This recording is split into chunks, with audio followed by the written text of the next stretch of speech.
Why, hello, my loves, and welcome back to Spook Manor. Are you here for yet another fisherman's tale? Then join me as we see what terrors await in the Beehive State.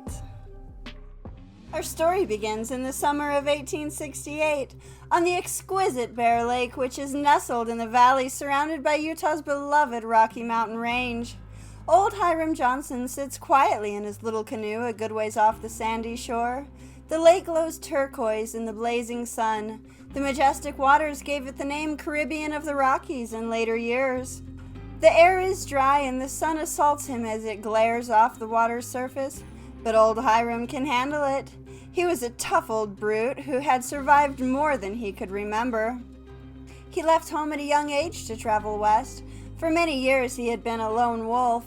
He took too many chances in his foolish youth, but after one too many close calls, too many brawls in dusty bars, and nearly losing his life in a rundown with natives, suffering permanent injury as a result, Hiram found refuge among a band of Mormon travelers later on in life. He was never a religious man, but was willing to believe anything for the hand of a particular farmer's daughter. He fell in love and casually settled in with the wagon train.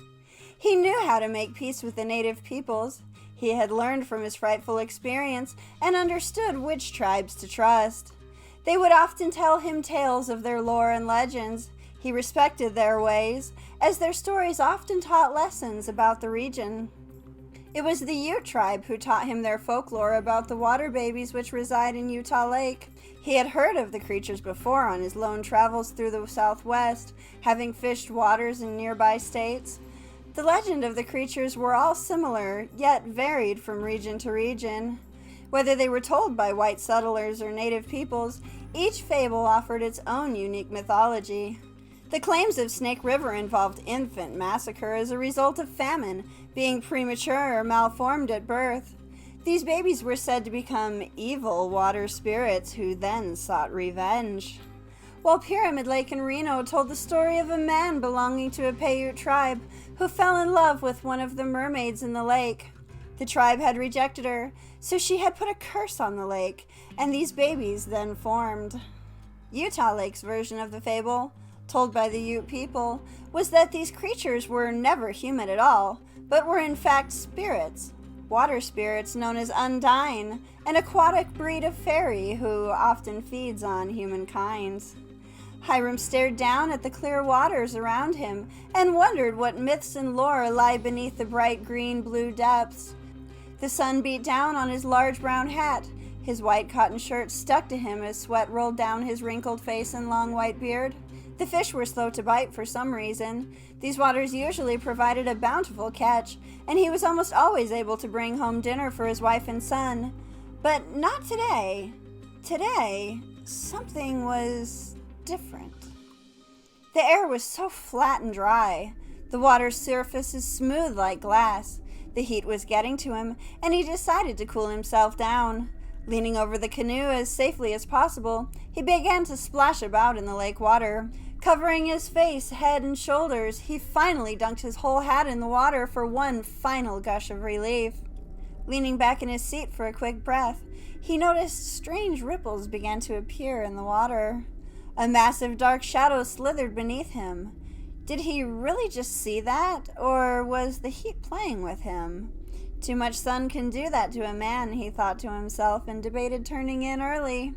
He had too many memories of folklore and spooky tales pestering his mind to just sit around and ignore it.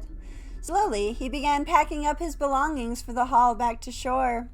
But then, something hit his boat hard on one side, and a scaly form broke the turquoise surface. He thought he saw spikes along the spine, but wasn't sure.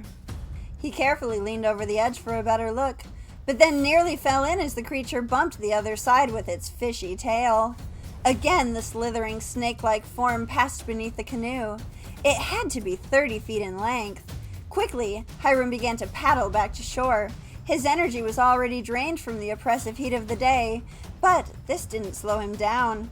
The creature began striking at the boat from different angles, knocking it hard from side to side, as though it were trying to flip him into the water. After a particularly hard bump, Hiram stood up and began to beat at the monster with his paddle. It rose up out of the water, lifting its massive, scaly, dragon-like face and lunging at him. The beast hit the water hard, nose first, and created a massive wave. This flipped Hiram and all of his equipment onto the sandy shore. The canoe shattered into 1,000 splinters. As Hiram turned around to look for the creature, he was relieved to be safely out of the water. But that feeling didn't last long. Apparently, the creature was not a snake or fish at all. Rather, it had legs to crawl about the shore, and it came after him. He began to scream as he ran from the beast. The monster came at him with an unnatural speed, and he knew his life was about to come to an end as he looked up at the dripping teeth and open mouth coming right at him. Closing his eyes and throwing his hands over his face, a loud bang rang out over his head. He knew that sound, a shotgun, and turned to look where it had come from. A man heard his cries and had come running over the bend. They watched the creature turn around, slithering through itself in a tangled mess, moving about like some kind of mating ritual. It slipped back into the lake, where it was then greeted by a much smaller version of itself. The two creatures met and disappeared within the water's depths together. The two men rushed back to town to tell the world of the terrifying encounter with the monster of Bear Lake. They sat in a bar, enthusiastically sharing their wild story. But what they didn't know was that a reporter sat quietly beside them recording their tale. The reporter's name was Joseph R. Rich, who gave reports from various people who claimed to have seen the monster, and the legend of the beast took hold across the land. It was said that even the LDS, or Mormon Church, had gotten involved to confirm these witness accounts as facts, stating that the stories were indisputable to the public while they were on their preaching tours in the area. It wasn't long before the media presented conflicting views. Various news outlets continued to report witness sightings of the beast, while others criticized the tales as being nothing more than a figment of their imagination, or perhaps even mass hysteria.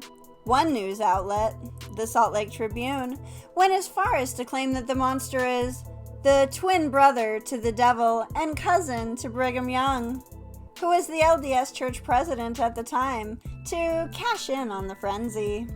This inevitably led to Young investigating the accounts, stating he would find out if this was an honest tale of a serpent or only a fish story. He then sent a large rope to Idaho in hopes of capturing the beast. Of course, Young was not the only person to attempt to capture the creature.